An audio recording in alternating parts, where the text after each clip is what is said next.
Well, welcome to this segment of Meet a Columban. I'm Father Jim Mulroney and I'm your host. And my guest is Ellen Teague, who lives in England. She has been associated with the Columbans for the last 30 years. Primarily, she's a Catholic journalist and also an advocate for various issues, mostly revolving around the ecology and the achievement of peace through non-violence.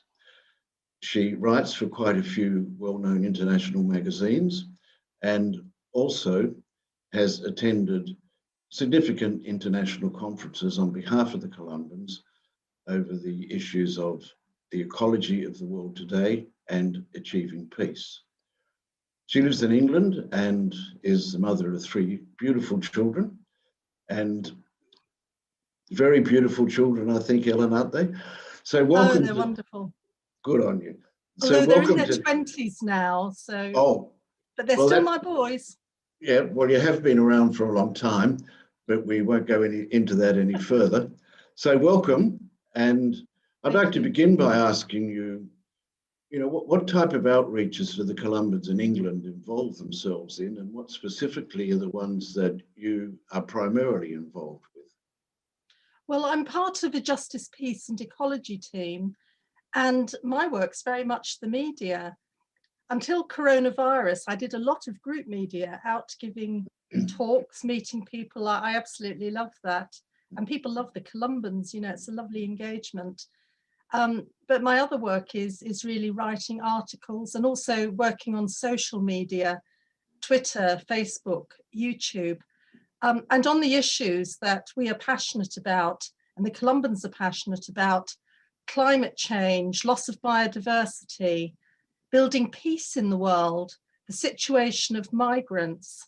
They are all the concerns that I look out for initiatives going on that we can join in with. We're quite small, so we like to partner with others like the National Justice and Peace Network. And I would be involved in such things as helping them plan conferences, then doing the media work for conferences. So wherever we can nourish justice, peace, ecology work, we're in there. Good on you.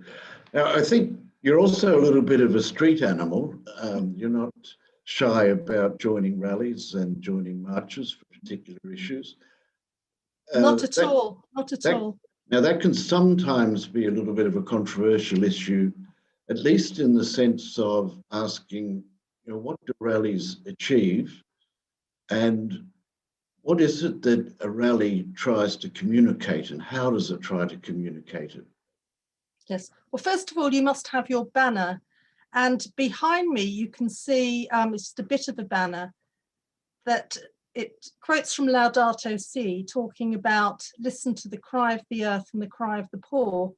Well, that particular banner, I was part of a Columban delegation at the Paris climate talks in 2015. And we waved that banner absolutely everywhere. And that quote was appearing on other banners too, for example, the Global Catholic Climate Movement. So what's the point of getting out on the streets? Well, it's to make the issue visible to people who may not read Catholic newspapers, may not look at the news very much. It brings it, to the general public. And then it gives us some good images then to use in the media as well, quite honestly. And at the Paris climate talks, we were on the street with, for example, Cristina Figueres, who was the president of the UN Commission on Climate Change, with Cardinal Claudio Humes, who led the Catholic delegation there. Father Charles Roux from Australia and I had our pictures taken with him. So we're trying to make visible and being a very public witness to issues that we think are important. So I've been getting out on the street for many years with Pax Christi at the Ministry of Defence on Ash Wednesday, to just witness to the importance of peace and to deplore the amount of money that Britain spends on nuclear weapons and on armaments.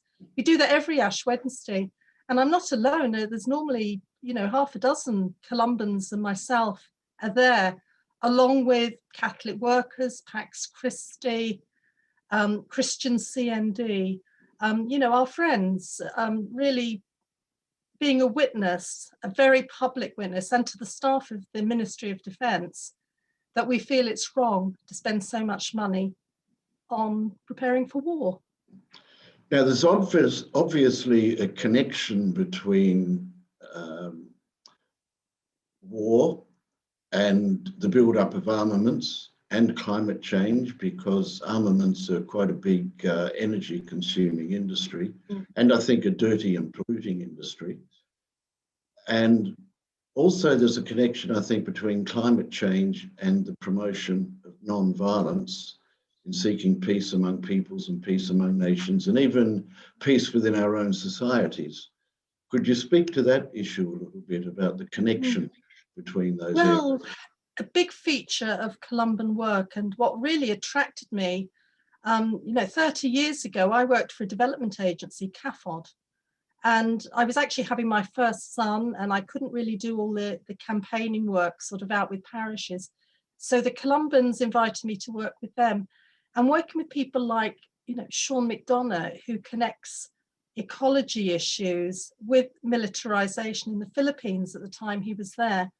Again, the money spent on the military at a time when, there's so many mouths to feed, when small farmers could have done with more help, the connection of issues. So on the macro scale, yes, the military is a major, major polluter in the world.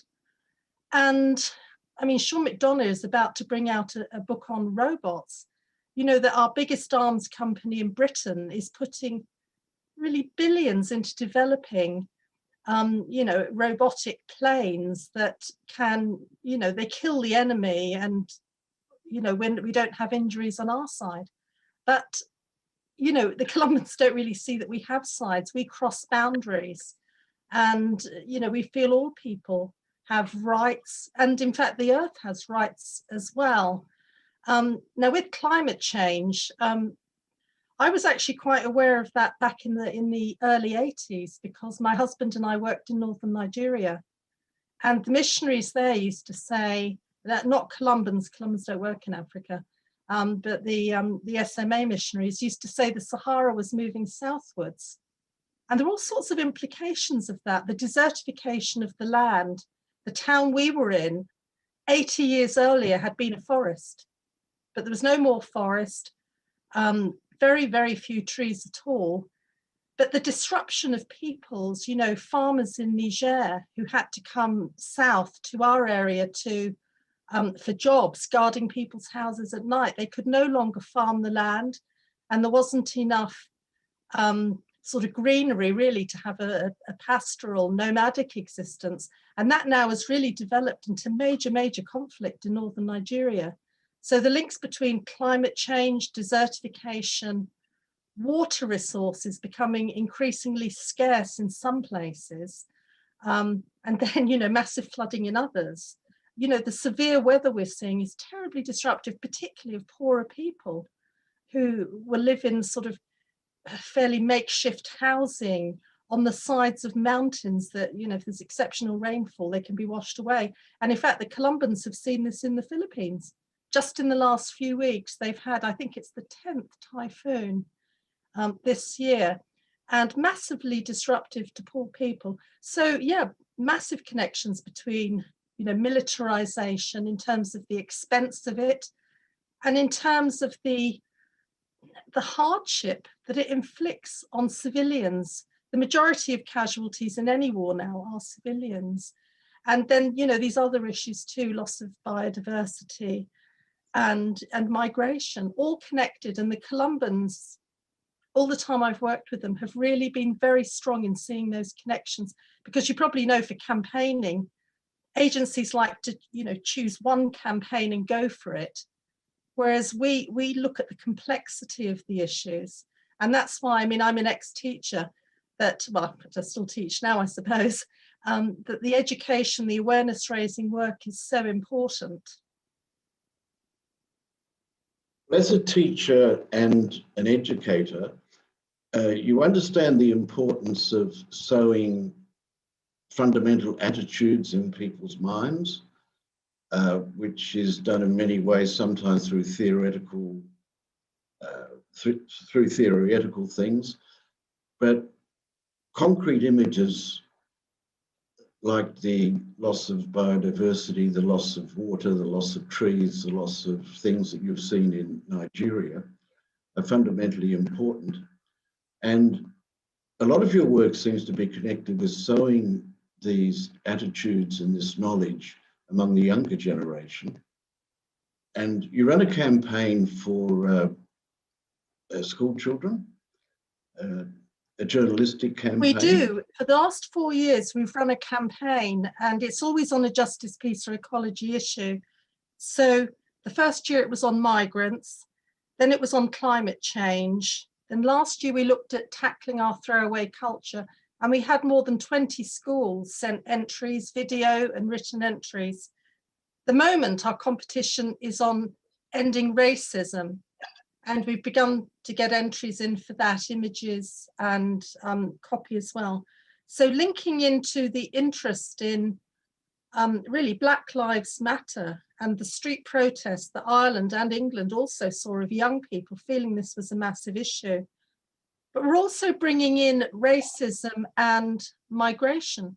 For example, Columbans at the US-Mexico border would say, particularly under the government for the last 4 years in the US, that there's been enormous racism against Hispanic people. And even, mothers can have, babies and, families sort of lacking food and everything. And there's very little compassion has been shown towards them on the US side.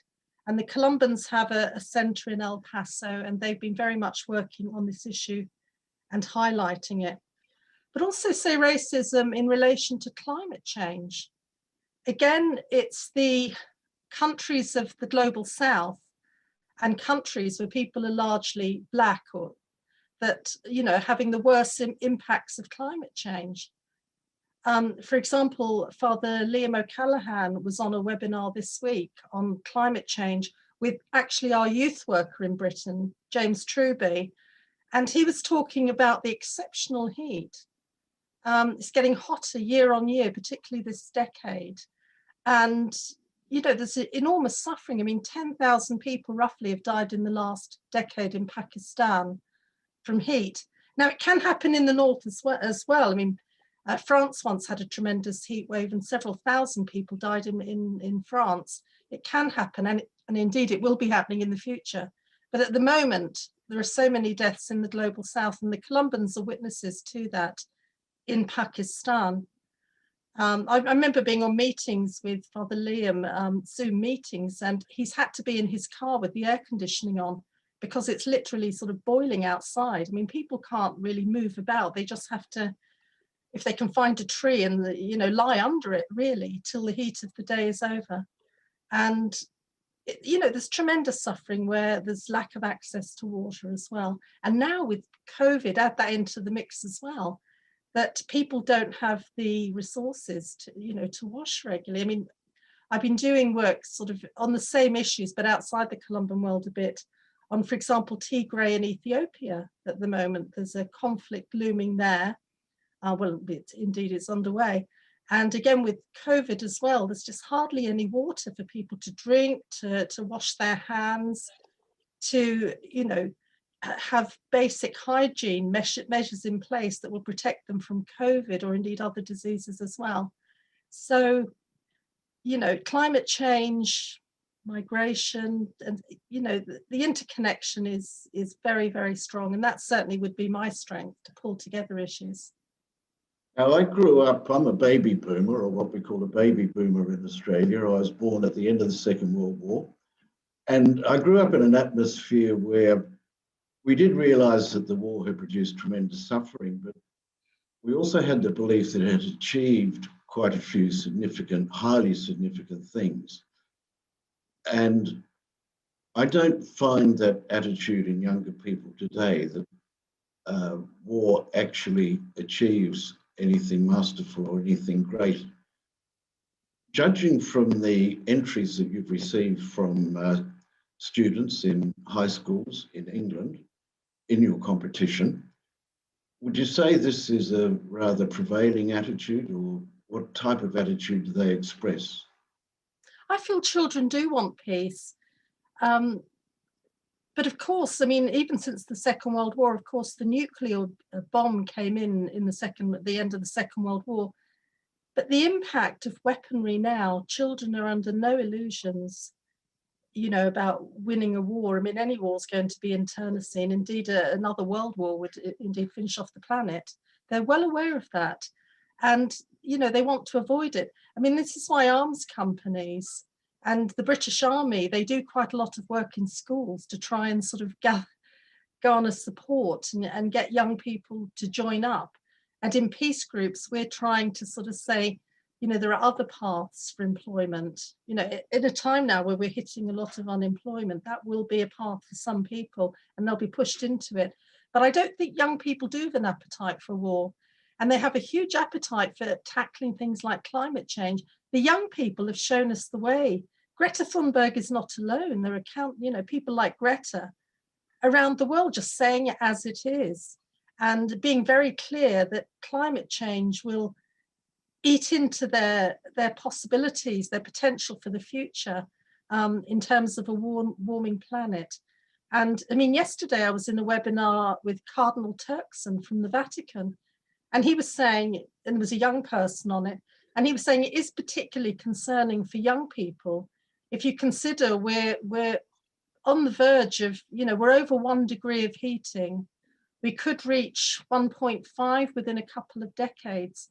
But he said we're actually on course by the end of the century to have 3 degrees of warming. Now, I mean, I'll be gone then, but, you know, my sons could be around, you know, grandchildren. So young people do see the risks for themselves, I think, more than the rest of us. And you know, certainly at the Ministry of Defence on Ash Wednesday, several times we've had schools involved. But you do need to have a teacher who feels, you know, this is a burning issue, nuclear weapons. And I'm afraid not everybody does. Now, a belief for students in non-violence, I suppose fundamentally it starts in the playground. Mm. What are the basic ways of settling disputes in the playground? Is it by bashing somebody on the nose? Or no, indeed not. Is it by approaching the matter through some other way? Do Well, they there are express any techniques to attitudes? learn. There are techniques we can learn. And in fact, I've just done a non-violence training with Pax Christi. They've just brought out a new book on non-violence training, and a Columban was involved in that process, the Vatican jointly with Pax Christi International. And in the training, you know, we look at scenarios and how we would deal with them. And, you know, there are groups around the world. There's one in Las Vegas, the name slips my mind, but, you know, they look at, you know, if you see violence on the street, how do you deal with it? And there are models, you know, stories, you know, where somebody saw a chap being surrounded and being threatened and harassed by others. And she went and stood between the harassers and the victim. So she put herself in the place of the victim, rather than resorting to any gun violence or even calling the police, because it was very immediate. She stood in the path.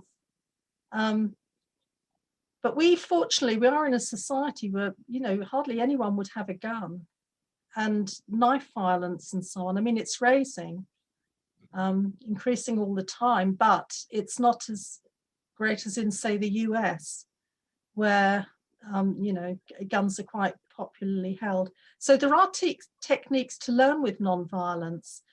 And one thing that the peace campaigner Bruce Kent would say, if it's not okay to resolve tension by bashing another child in the playground, why is it okay to resolve tension by invading another country and bashing a whole population? Why is that okay? And of course, the Columbans and our friends in Pax Christi and Justice and Peace would say, well, of course, it's not okay. I mean, I would talk about street protests. I was at many the time of the build up to the Iraq War, and the Columbans were in Hyde Park at a very famous rally of 1 million people in February 2003, was it? With a banner saying Columbans against war, because Columbans on the ground have seen, you know, the impact of warming. Columbans in Korea. I mean, the Columbans, it was 7 Columbans, I believe, were killed in Korea in the violence there, and Columbans killed in the Philippines, you know, during conflict. So the Columbans have a lived experience, really, of what violence can do to communities. Well, thank you very much, Ellen. I think that's a note of that there is hope that we can finish on. And I'd like to thank you for your time today. We've been talking to Ellen Teague, who works with the Columbans in England as a Catholic journalist and educator. And thank you for your time, Ellen, and God bless you.